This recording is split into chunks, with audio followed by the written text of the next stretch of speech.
أعوذ بالله من الشيطان الرجيم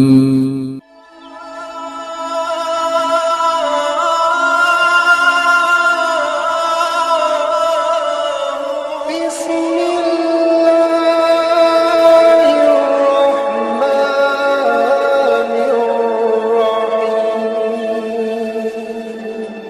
الرحيم مريضا أو به أذى من رأسه ففدية من صيام أو صدقة أو نسك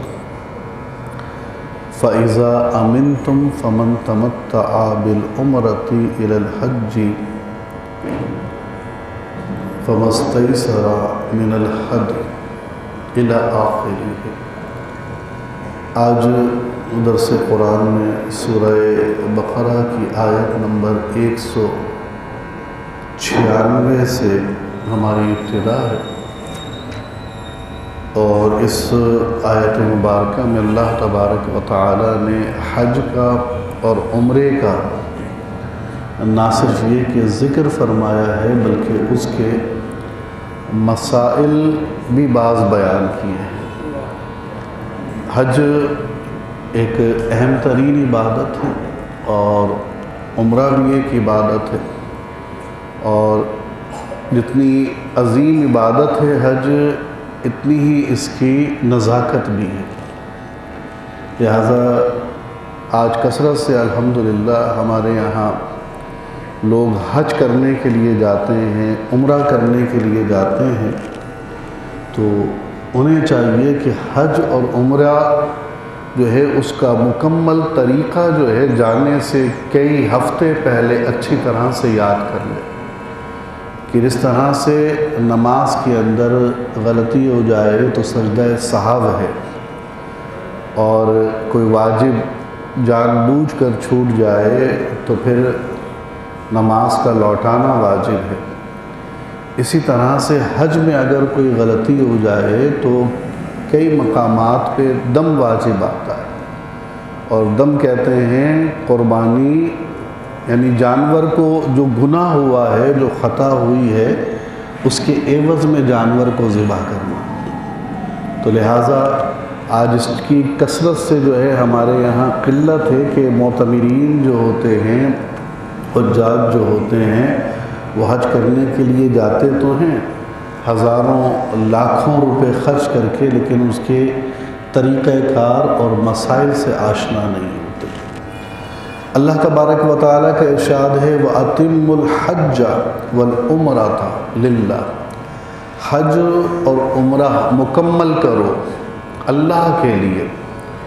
حج بھی اللہ کے لیے ہے اور عمرہ بھی اللہ کے لیے، عبادت جو بھی ہے وہ سب کچھ اللہ کے لیے، اور جب سب کچھ اللہ کے لیے ہے تو پھر دل میں بھی یہ بات رہنی چاہیے، دماغ میں بھی یہ بات ہونی چاہیے، یہی آرزو ہونی چاہیے، یہی امید ہونی چاہیے، یہی جو ہے وہ دعا ہونی چاہیے کہ اللہ ہماری اس عبادت کو قبول فرما لے۔ لیکن افسوس کے ساتھ کہنا پڑتا ہے کہ آج جب حج کرنے کے لیے جاتے ہیں، عمرہ کرنے کے لیے جاتے ہیں، تو اللہ کے لیے حج کس طرح سمجھ میں آئے گا، عمرہ کس طرح سمجھ میں آئے گا، ہمارا تو زیادہ تر وقت لوگوں کو بتانے میں صرف ہو جاتا ہے۔ موبائلوں کی سیلفیاں ہیں، فوٹو کھینچنا ہے، پوز بنانے ہیں، اور ان تمام تر چیزوں میں ہمارے ذہن سے یہ بات مفقود ہو جاتی ہے، نکل جاتی ہے کہ ہم کس پاکیزہ سرزمین پہ کھڑے ہوئے، اور اس سرزمین کے بھی کتنے محترم مقام پر ہیں۔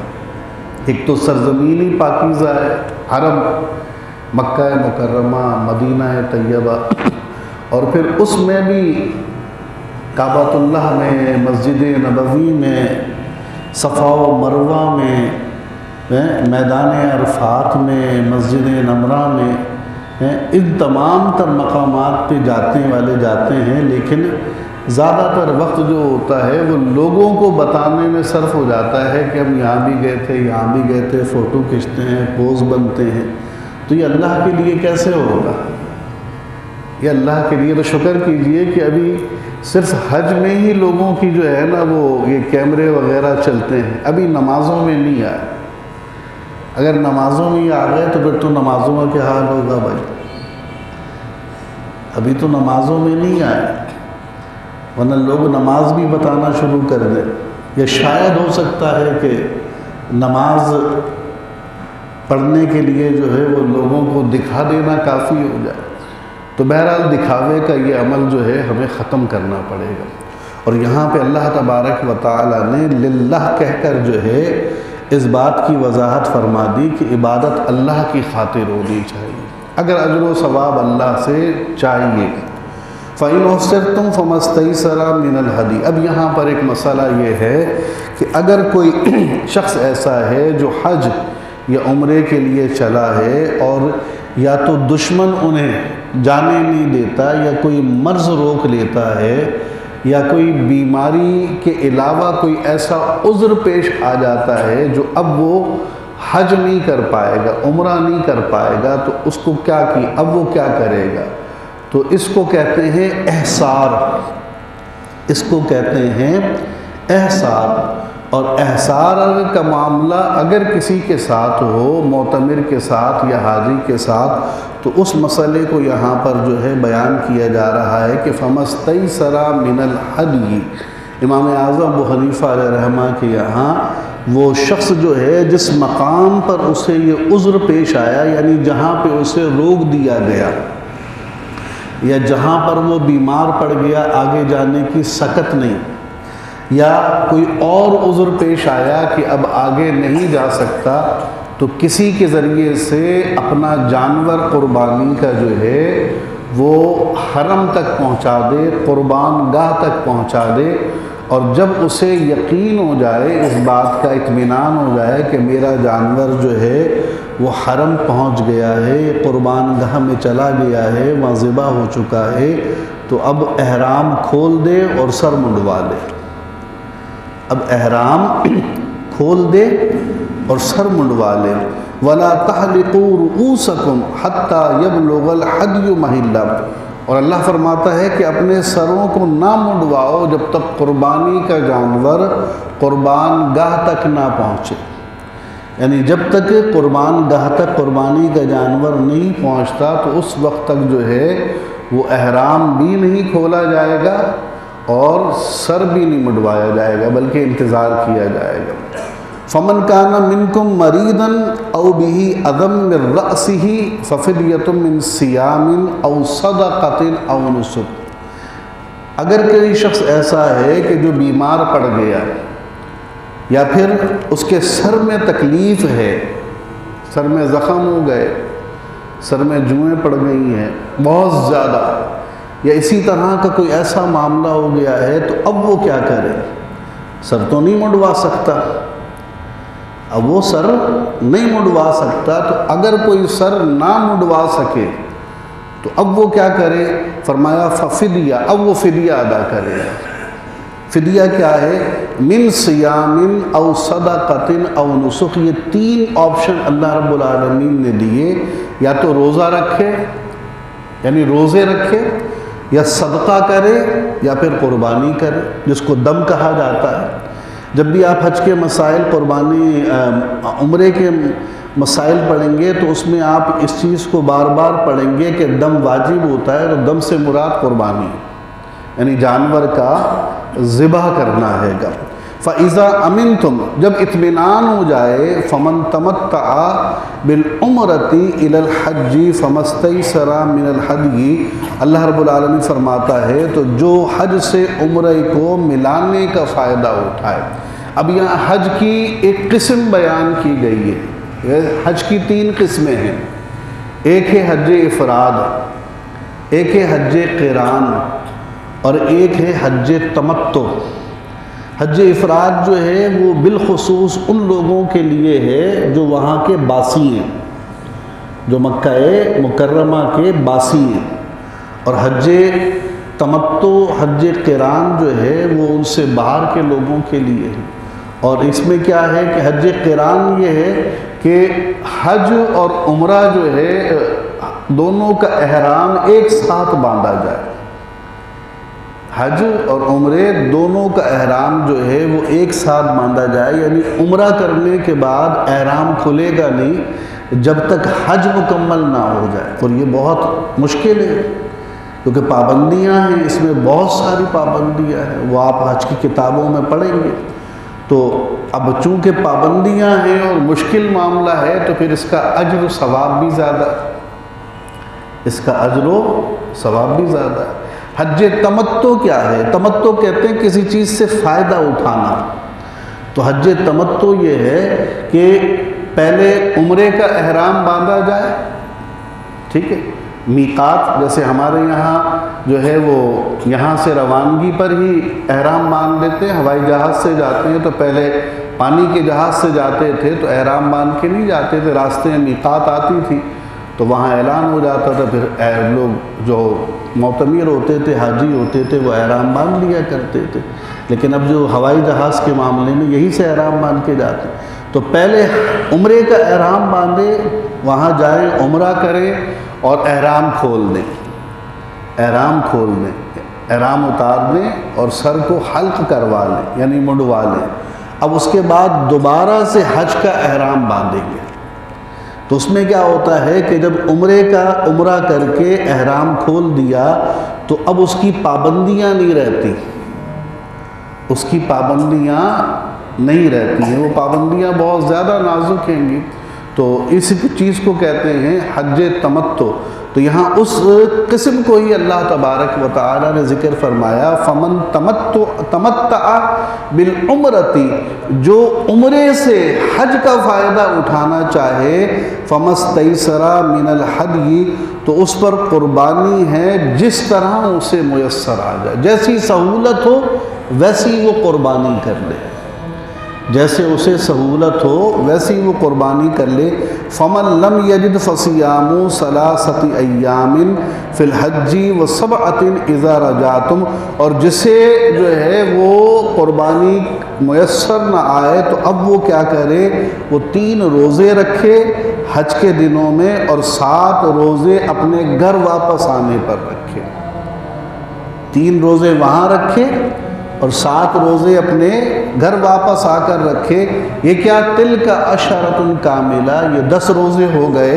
ذالک لمن لم یکن اہلہ حاضر المسجد الحرام، اللہ تبارک و تعالی فرماتا ہے یہ حکم ان کے لیے ہے جو مکے کے رہنے والے نہیں ہوں، یہ حکم ان کے لیے ہے جو مکے کے رہنے والے نہیں ہوں۔ واتقوا اللہ، اللہ سے ڈرو، وَاعْلَمُوا أَنَّ اللَّهَ شَدِيدُ الْعِقَابِ، اور جان لو کہ اللہ کی پکڑ بہت سخت ہے۔ دیکھیے عبادت کی بات ہے، عبادت میں ریاکاری بھی آ سکتی ہے، عبادت میں غفلت بھی آ سکتی ہے، عبادت میں بے اعتنائی بھی ہو سکتی ہے۔ اسی لیے اللہ تبارک و تعالی جل شانہ نے آیت کے اختتام میں واتقوا اللہ فرمایا، اللہ سے ڈرو، اللہ سے ڈرو۔ اللہ تبارک و تعالی نمازیوں کے لیے ارشاد فرماتا ہے قرآن مجید میں، فویل للمصلین، خرابی ہے نمازیوں کے لیے۔ بھئی نمازیوں کے لیے کیا خرابی ہوگی، وہ تو نماز پڑھ رہے ہیں، ان کے لیے کیا خرابی؟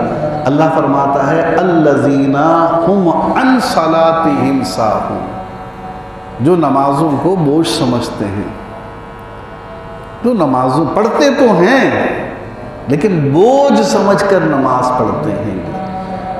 تو عبادت جو ہے کرنا جو ہے وہ اگر اس میں انسان کی نیت غلط ہو، انسان کا ذوق نہ ہو، انسان اسے ایک آر سمجھے تو پھر اس عبادت سے انسان کو لذت حاصل نہیں ہوتی، اللہ کا قرب نہیں ملتا، بسا اوقات وہ عبادت جو ہے خود وبال بن جاتی ہے۔ پھر اس کے بعد اللہ تبارک و تعالی ارشاد فرماتا ہے الحج اشہر معلومات، حج کیا ہے، وہ ان مہینوں میں ہے جو مہینے معلوم ہیں۔ حج کا تعلق کس سے ہے؟ حج کا تعلق ذی القعدہ کے مہینے سے ہے، ذی الحجہ کے مہینے سے ہے، شوال کے مہینے سے، اور محرم بھی شامل ہو جاتا ہے یعنی واپسی کے حوالے سے۔ ویسے یہ 3 مہینے شوال، ذی القعدہ، ذی الحج، ان 3 مہینوں میں حج 2 مہینے جو ہے وہ حج کے سفر میں آتے تھے، پہلے حج کے سفر میں رمضان المبارک کے بعد پہلے قافلے ترتیب پا جاتے تھے، وہ شوال میں حج کے لیے نکل جاتے تھے، اور 2 مہینوں کی تگ و دو کے بعد مکہ مکرمہ پہنچ جاتے تھے، تو یہ حج کے مہینے کہلاتے۔ فمن فرض فیہن الحج فلا رفث ولا فسوق ولا جدال فی الحج۔ اب جب حج کا معاملہ ہے تو کیا ہے، ارشاد فرمایا فمن فرض فیہن الحج، جو ان مہینوں میں حج کی نیت کر لے، یعنی جس پر حج فرض ہو، جو حج کرنے کا ارادہ کر لے تو وہ کیا کرے، فلا رفث ولا فسوق، تو عورتوں سے کے معاملات میں صحبت کا معاملہ نہ ہو، عورتوں سے پرہیز کرے، ولا فسوق، گناہ نہ کرے، گناہ نہ کرے۔ دیکھیے عبادت گزار عبادت کے معاملے میں گناہ کا ذکر یہاں بھی شامل ہے، اور روزے کا تذکرہ جو فرمایا حدیث مبارکہ میں آتا ہے، حضور فرماتے ہیں جس کا روزہ اسے گناہوں سے نہ بچا سکے، اللہ کو اس کے بھوکا پیاسا رہنے کی کوئی پرواہ نہیں۔ اسی طرح سے نماز کے حوالے سے قرآن مجید فرقان حمید میں اللہ رب العالمین ارشاد فرماتا ہے ان الصلاۃ تنہا عن الفحشاء، نماز انسان کو بے حیائی اور برائی سے بچاتی ہے، یعنی گناہوں سے۔ تو گویا کہ عبادت جو ہے وہ انسان کو گناہوں سے بچاتی ہے، اور جب عبادت گزار عبادت کے باوجود گناہوں میں پڑے تو اسے اپنی عبادت میں توجہ دینی چاہیے کہ کہیں نقص تو نہیں ہے۔ اگر عبادت کے باوجود کوئی نیک نہیں بن پا رہا، گناہوں سے نفرت پیدا نہیں ہوتی، گناہ کی طرف میلان بڑھا رہتا ہے، گناہ کی رغبت رہتی ہے، نیکیوں سے دور رہتا ہے، تو اس کا مطلب ہے کہ عبادت کو عبادت کے طریقے سے نہیں کر رہا۔ اگر عبادت کو عبادت کے طریقے سے کرتا تو پھر اس کے اندر جو ہے وہ گناہوں سے دوری پیدا ہوتی۔ نمازیوں کو سوچنا چاہیے، ہمارے یہاں حاجی حضرات جو ہوتے ہیں، بھائی اب تو یہ فیشن ہو گیا کہ لوگ حج کرنے کے آ کے جو ہے کوئی اسمگلنگ کر رہا ہے، کوئی رشوت لے رہا ہے، کسی نے چور بازاری کی ہوئی ہے، کوئی ذخیرہ اندوز ہے، کوئی سود کھا رہا ہے، کوئی مسئلہ ہی نہیں ہے کہ جناب نام کے ساتھ حاجی چل رہا ہے، نام کے ساتھ حاجی چلا ہوا، اور لوگ بھی زبردست طریقے سے جناب مان رہے ہیں، بتا رہے ہیں حاجی صاحب حاجی صاحب۔ ارے بھائی پہچان تو سمجھ لو، دین کے معاملات میں صرف القابات دے دے کر ہم نے کہاں دین کو پہنچا دیا ہے؟ دین کا معیار ہم نے کیا رکھا ہے؟ دین کے ہم نے مزاج کو کیا بنا دی؟ اگر آج ہم دین کا مزاج صحیح رکھتے تو پھر آج دین کے اندر ان القابات کو جن کو دیے جاتے ہیں نا، پھر ان کی کوئی اہمیت بھی ہوتی ہے۔ یہ ایسی ریوڑیوں کی طرح نہیں بڑھتے، یہ ریوڑیوں کی طرح نہیں بڑھتے، اس کی کوئی اہمیت ہوتی، قدر ہوتی۔ تو ہم نے اس طرح سے ان القابات کو جناب تقسیم کرنا شروع کر دیا ہے کہ بس وہ کوئی حج کر کے آ گیا تو اس نے سوچ لیا کہ میرے اوپر 100 خون معاف ہو گئے جناب۔ کسی نے نماز پڑھ لی تو اس نے سوچا کہ میرے اوپر گناہ جو ہے وہ جائز ہو گیا، مباح ہو گیا۔ کسی نے روزہ رکھ کے سمجھا کہ جناب میں نے تو اللہ کی عبادت کر لی، اللہ تو نے تو بخشنا ہی بخشنا ہے۔ کسی نے کچھ کر لیا، کسی نے کچھ کر لیا۔ عبادات کے معاملے میں تو سینسٹیو ہونا چاہیے تھا کہ پتہ نہیں اس لیول کی ہے یا نہیں ہے کہ اللہ قبول کرے، اور ہم نے اپنا وتیرہ یہ بنا لیا کہ جو ہم نے دین کا کام کیا ہے، چاہے اس معیار کا یہ ہو یا نہ ہو، اگر عبادت اللہ کے لیے ہے، اللہ سے عشق محبت کا تعلق ہے تو اسے قبول کرنا پڑے گا، اور بات رسول اللہ کی ہو تو رسول اللہ کو بھی قبول کرنا پڑے گا، رسول اللہ کو بھی قبول۔ دیکھ لیجیے یہاں درس قرآن ہو رہا ہے، وہاں محفل سجی ہوئی ہے، کوئی احساس نہیں، کوئی خیال نہیں ہے، کہ بھئی یہاں بھی کوئی بیٹھا ہوا ہے، کوئی دین کی بات کر رہا ہے، لیکن یہ چیزیں جو ہیں وہ لوگوں کی نگاہ میں کمتر ہو چکی ہیں۔ تو ولا فسوق، حج کرنے والوں کو یہ احساس دلایا گیا ہے کہ حاجی گناہ نہیں کرے، پہلے سے ابھی حج کیا نہیں ہے، ابھی حج کیا نہیں ہے، حج کے مہینوں میں فرمایا فمن فردا، جس پر حج فرض ہے، جو حج کا ارادہ کر چکا ہے، جو رخت سفر باندھ چکا ہے، جس نے قافلوں کے ساتھ نکلنا ہے، تو وہ کیا کرے؟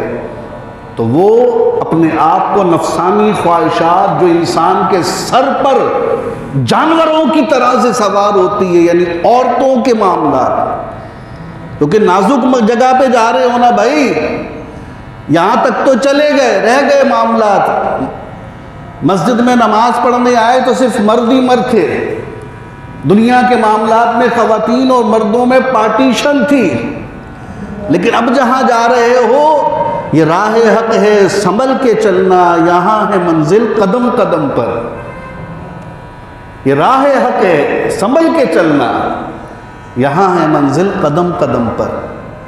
تو لہٰذا یہاں قدم قدم پر انسان، منزل کا مطلب کیا ہے؟ رکنا۔ منزل پہ کیا کرتا ہے آدمی؟ ٹھہرتا ہے نا، تو یہاں قدم قدم پہ ٹھہرنا ہے، ایسا نہ ہو کہ غفلت میں اگلا قدم اٹھ جائے، ساری کی ساری عبادت خراب ہو جائے، ساری عبادت۔ تو پہلے سے باور کرا دیا کہ نفسانی خواہشات کا یہ جو سر پہ سوار رہتا ہے نا، جانوروں کا معاملہ، اس سے بالکل اپنے آپ کو دور کرو۔ جب دور ہو گئے اس کے بعد فرمایا فسوق، جو دنیا میں رہ کر گناہ کرنے میں جو ہے وہ کھلی چھوٹ تھی تمہارے لیے اپنے مزاج کے مطابق، یہاں نہیں چلے گا ایسا۔ ولا جدال، اور جھگڑا بھی نہیں کرنا ہے بھائی، صبر، صرف صبر، کسی سے تکلیف پہنچ جائے مسکرا کے اسے دیکھو، ٹال دو، صبر، کسی دوسرے کو موقع دو، قربانیاں دو، قدم قدم پہ قربانیاں دو۔ کوئی حجر اسود کو بوسہ دینا چاہتا ہے، بولو بھائی تو بوسہ دے دے، آپ دے دو بوسہ، کوئی مسئلہ نہیں، میں دور سے دیدار کر لیتا ہوں حجر اسود کا، زیارت کر لیتا ہوں۔ کوئی کعبۃ اللہ کے غلاف کو ہاتھ لگانا چاہتا ہے، اس کو ٹھیک ہے بھی آپ لگا لیجیے، کوئی بات نہیں، میں تھوڑا دور سے طواف پورا کر لے۔ کوئی جو ہے مقام ابراہیم پہ نماز پڑھنا چاہتا ہے اور عقیدت سے وہاں کھڑا ہونا چاہتا ہے اور جگہ نہیں ہے یا جلد بازی میں ہے، تو کہو بھائی ٹھیک ہے میں اپنی جگہ ہٹا دوں۔ کوئی ریاض الجنہ میں نماز پڑھنا چاہتا ہے تو وہاں بھی قربانی دو، قدم قدم پہ قربانی، صرف ایک جانور کی نہیں، صرف جانور قربان نہیں کرنا، یہ تو آسان ہے۔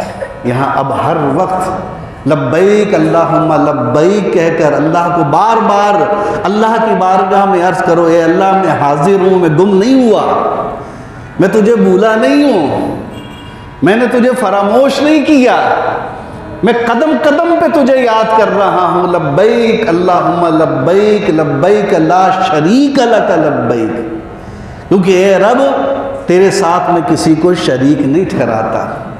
ان الحمد والنعمت لک والملک، تعریف بھی تیرے لیے ہے اور سارا کا سارا اچھائی کا تعلق بھی تجھی سے ہے، اور بادشاہ تو تو ہی ہے، تیرے سوا کون بادشاہ ہے۔ تو یہ ہے حج کا معاملہ۔ ولا جدال فی الحج، حج میں جھگڑا نہیں ہے۔ ایک ہمارے بزرگ بتا رہے تھے کہ وہ عمرہ کرنے کے لیے یا حج کرنے کے لیے گئے، تو قافلے جاتے ہیں یہاں سے، جو ٹریولنگ والے لے کے جاتے ہیں، تو ان کے ساتھ ایک صاحب تھے، تو وہ طواف کر کے آئے، بڑے خوش، انہوں نے کہا کہ بھائی میں نے 100 طواف کر لیا آج، میں نے 100 طواف کر لیے۔ کہا 100 طواف کر لیا آپ نے؟ کہا میں بس کھڑا ہو گیا، اس کو ادھر مکہ مارا، اس کو ادھر کندھا مارا، اس کو ادھر کندھا مارا، اس کو ادھر کندھا مارا۔ تو بھئی 100 طواف کرنے کے بعد گناہ کتنے اکٹھے کر کے آیا؟ وہ تو 1,00,000 2,00,000 تو ایسے ہی ہو گئے ہوں گے، اتنوں کو تم نے مارے ہیں، ٹھڈے لاتے ہیں، دھکے دیے ہیں طواف کرنے کے لیے۔ اللہ کا فرمان تو یہ ہے ولا جدال، جھگڑا نہیں کرنا۔ حج میں جھگڑا نہیں ہے، قربانیاں ہیں، قدم قدم پہ قربانی ہے۔ پھر اس کے بعد ارشاد فرمایا وما تفعلوا من خیر یعلمہ اللہ، اور تم جو کچھ کرتے ہو اچھے کام اللہ تعالیٰ اسے جانتا ہے۔ تمہیں فوٹو کھینچ کے کسی کو بتانے کی ضرورت نہیں کہ میں عرفات آ گیا، تمہیں سیلفیاں لے کے کسی کو بتانا کی ضرورت نہیں کہ میں صفا و مروہ میں ہوں، تمہیں کسی کو جتانے کی ضرورت نہیں کہ دیکھو میں شیطان کو کنکری مار رہا ہوں، نہیں، سب اللہ جانتا ہے۔ اس کو تمہارے دلوں کا حال پتہ ہے کہ تم یہ نیکی کر رہے ہو یا بدی کر رہے ہو، تم یہ اللہ کے لیے کر رہے ہو یا دنیا کو دکھانے کے، سب کچھ اللہ جانتا ہے۔ اللہ سے کیا پوشیدہ ہے؟ جب سب اللہ جانتا ہے وَتَزَوَّدُوا فَإِنَّ خَيْرَ الزَّادِ التَّقْوَىٰ، ہاں حج کے سفر میں چلو تو دنیا کا سامان نہیں ہو تو چل جائے گا، لیکن زہد ساتھ لے کے چلنا، زہد وَتَزَوَّدُوا فَإِنَّ خَيْرَ الزَّادِ التَّقْوَىٰ، پرہیزگاری اور زہد ساتھ لے کے چلنا۔ زہد کسے کہتے ہیں؟ دنیا کو چھوڑ دینا زہد ہے۔ حج کے لیے جاؤ تو دنیا ساتھ لے کے نہیں جاؤ۔ دیکھو اللہ نے تو کچھ دنیا ایسے ہی چھڑا دی ہے، اللہ نے تو تمہارے لیے لباس بھی احرام کر دیا ہے۔ اگر یہ احرام نہیں ہوتا تو آج بڑے بڑے لوگ بڑے بڑے ڈیزائنوں کے کڑھائی مڑائی والے کپڑے پہن سلوا کے لے کے جاتے، اور کعبے میں آپ کو ایک سے ایک ڈیزائن اور فیشن کا سوٹ والا نظر آتا ہے، ایک سے ایک ڈیزائن اور کڑھائی۔ اللہ نے تو یہ ایسے ہی چھڑوا دی۔ چپلیں، اللہ رب العالمین نے مہنگے سے مہنگے جوتے چھڑوا دیے، ہٹاؤ بھائی سب چیزیں۔ بالوں کے ڈیزائن اللہ تبارک و تعالیٰ نے یہ بھی چھڑوا دیے، حلق کرواؤ بھائی، شیمپو، صابن، خوشبوئیں سب چھڑوا دی، کوئی خوشبو استعمال نہیں کرنی، کوئی خوشبو والا صابن بھی استعمال نہیں کرنا۔ پھر اس کے بعد کیا رہ گیا؟ انسان کے لیے قرب رہ گیا، بیوی کا، اس کو بھی چھڑوا دیا۔ ٹھیک ہے ساتھ رکھو، لیکن خبردار جو معاملہ اللہ نے جائز کیا تھا یہاں وہ چیزیں بھی نہیں چلیں گی، اس کو بھی ایک طرف، صرف اللہ اور تم، بات ختم۔ وَتَزَوَّدُوا فَإِنَّ خَيْرَ الزَّادِ التَّقْوَىٰ، تو ساتھ لے لو اپنے لیے توشہ، کون سا؟ پرہیزگاری کا، اللہ کا ڈر ہو، اللہ کا خوف ہو، اللہ کے بارگاہ سے اللہ کے قرب مانگنے کی جو ہے وہ دعائیں ہوں، بس صرف اللہ ہی اللہ ہو، اس کے علاوہ کچھ نہ ہو۔ وَاتَّقُونِ يَا أُولِي الْأَلْبَابِ، مجھ سے ڈرو اے عقل والوں، کسی سے نہیں ڈرو، مجھ سے ڈرو، مجھ سے ڈرو گے فائدہ ہو جائے گا، اور مجھ سے میرا ڈر چھوڑو گے، دنیا سے ڈرو گے تو نقصان میں پڑ جاؤ گے، نقصان میں پڑ جاؤ گے۔ تو یہ عزیزان گرامی جو حج کا معاملہ ہے اس کا یہ مختصر سی جو ہے اللہ رب العالمین نے جو کیفیت بیان کری، اگر ہم اس کو ٹھنڈے دل سے سوچیں تو حج کا معاملہ جو ہے وہ پیسوں کے حوالے سے ٹھیک ہے نہیں کہہ سکتے، امیر آدمی کے لیے بہت معمولی چیز ہے، بہت معمولی چیز ہے، جو کروڑ پتی اربوں پتی ہوں اور جو خوشی سے جانا چاہتے ہوں اپنے پیسے جوڑ جوڑ کے، ان کے لیے بھی سعادت ہے۔ لیکن پیسوں کا معاملہ صرف نہیں ہے، اس میں انسان کو اپنے احساسات، اپنی ایمانیات، اپنے قواعد نفسانی اور نہ جانے کیا کیا کچھ جمع کر کے اور کس کس چیز کی قربانی دینی پڑتی ہے، تب جا کے حج جو ہے اس کی لذتیں انسان کو ملتی ہیں، حج کی لذتیں ملتی ہیں۔ پرانے زمانے میں ہمارے بزرگ جب حج کے لیے جاتے تھے تو کعبے کا طواف کرتے، کعبے کا غلاف پکڑتے، حجر اسود کو بوسہ دیتے تو اللہ سے دعا کرتے، یا اللہ ہزارہا لوگ حج کے لیے آئے، طواف کے لیے آئے، جس کا حج یا عمرہ تو نے قبول کیا ہے اس سے ملا دے، یا جس کا حج یا عمرہ تو نے قبول نہیں کیا اس سے ملا دے۔ جس کا قبول کیا ہوگا اگر اس سے مل جاؤں گا تو اس کی اچھی باتیں اپنا لوں گا، اور جس کا قبول نہیں کیا ہوگا، رد کر دیا ہوگا، اس سے ملوں گا تو جو گناہ اس کے ہوں گے نا ان سے بچوں گا میں۔ تو ایسے ہی دعائیں مانگنے والے ایک بزرگ تھے حضرت مالک بن دینار، انہوں نے اللہ سے دعا مانگی، اللہ نے دعا قبول فرما لی۔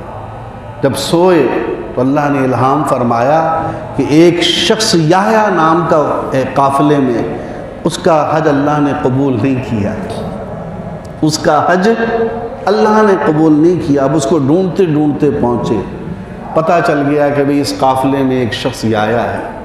وہ قافلہ کہیں جا کے رکا، اس سے پوچھا کہ بھئی تمہارے قافلے میں یحییٰ نام کا کوئی شخص ہے؟ کہا بالکل ہے۔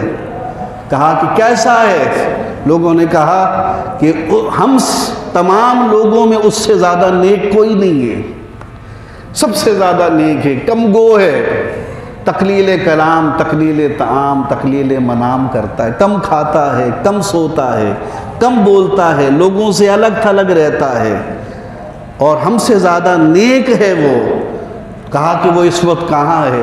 کہا دیکھو قافلہ یہاں رکا ہے، سامنے کھنڈرات میں عبادت کر رہا ہے، وہاں چلے جاتے ہیں، اس کی زیارت کرتے ہیں، اور کھڑے ہو کر سوچتے ہیں کہ اتنے نیک انسان کو میں کیسے بتاؤں کہ اس کا حج اللہ نے قبول نہیں کیا، اللہ نے اس کا حج رد کر دیا ہے۔ وہ کھڑے ہو کے مالک بن دینار سوچ رہے ہیں، اور وہ یحییٰ نام کا شخص جو ہے وہ حضرت مالک بن دینار کو پہچان کر کہتا ہے کہ جو 20 سال سے لوگ بتاتے چلے آ رہے ہیں تم بھی بتا دو۔ یعنی 20 سال سے لوگ بتا رہے ہیں کہ اللہ نے میرا حج قبول نہیں کیا، تم بھی بتا دو کیا ہو گیا۔ اللہ اکبر، اس کی استقامت کو دیکھیے کہ 20 سال سے سن رہا ہے کہ اللہ نے میرا حج رد کر دیا، اور 20 سال سے واپس چلا آ رہا ہے، کیونکہ اسے معلوم ہے کہ اس در کے علاوہ اور کون سا در بچا ہے، اس دربار کے علاوہ اور کون سا دربار ہے۔ تو جب مالک بن دینار علیہ الرحمہ کو یہ پتہ چلتا ہے، اس سے کہتے ہیں کہ جب تمہیں معلوم ہے کہ تمہارا حج اللہ نے قبول نہیں کیا، بار بار کیوں آتے؟ تو کہا کہ بتاؤ اور کہاں جاؤں، اور کہاں جاؤں؟ تو مالک بن دینار کہتے ہیں کہ اچھا یہ بتاؤ کہ تم نے ایسا کون سا گناہ کیا تھا جس کی وجہ سے اللہ نے آج تک تمہارا یہ حج قبول نہیں کیا؟ تو یحییٰ کہتا ہے کہ بات دراصل یہ ہے کہ پہلے میں شرابی تھا، شراب کے نشے میں دھت رہتا تھا۔ ایک دن رمضان کا چاند طلوع ہوا تو میری والدہ نے مجھے ٹوکا، میں نشے کی حالت میں گھر میں آیا تو مجھ سے کہا کہ تمہارا ستیہ ناس ہو جائے، تم نشہ کر کے آئے ہو، یا چاند نکل گیا رمضان کا، لوگ خوشیاں منا رہے، تراویح کی تیاری، سحری کا اہتمام ہے۔ مجھے غصہ آیا، میں نے شراب کے نشے میں اپنی والدہ کو ایک تھپڑ مار دی۔ میری والدہ غصے میں آئی، میری والدہ غصے میں آئی، انہوں نے مجھے اور مزید باتیں کہیں، مجھے اور غصہ آیا۔ قریب میں تندور جل رہا تھا، میں نے اپنی والدہ کو اٹھایا تندور میں ڈال دی، کیونکہ شراب تو انسان کی عقل خراب کر دیتی ہے نا۔ تو میری والدہ جل گئیں۔ جب میرا نشہ اترا تو میری بیوی نے بتایا کہ میں نے یہ کام کر دیا۔ بس اس دن میں نے توبہ کری، اور آج تک میں صرف اور صرف اللہ کا ذکر، اللہ کی یاد کرتا ہوں، لیکن جب بھی کعبے آتا ہوں واپس لوٹ کے جاتا ہوں تو مجھے ایک نہ ایک شخص یہ ضرور بتاتا ہے کہ اللہ نے میرا حج قبول نہیں کیا۔ بند کر دے پنکھا۔ اللہ نے میرا حج قبول نہیں کیا۔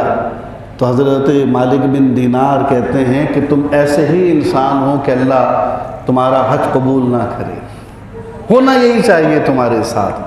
جب مالک بن دینار یہ کہتے ہیں تو وہ پھوٹ پھوٹ کے روتا ہے۔ تو حضرت مالک بن دینار کو اللہ کی طرف سے ندا آتی ہے، الہام ہوتا ہے، ہم نے اپنے بندے کے پاس تمہیں اس لیے نہیں بھیجا کہ تم اس کا دل توڑ دو۔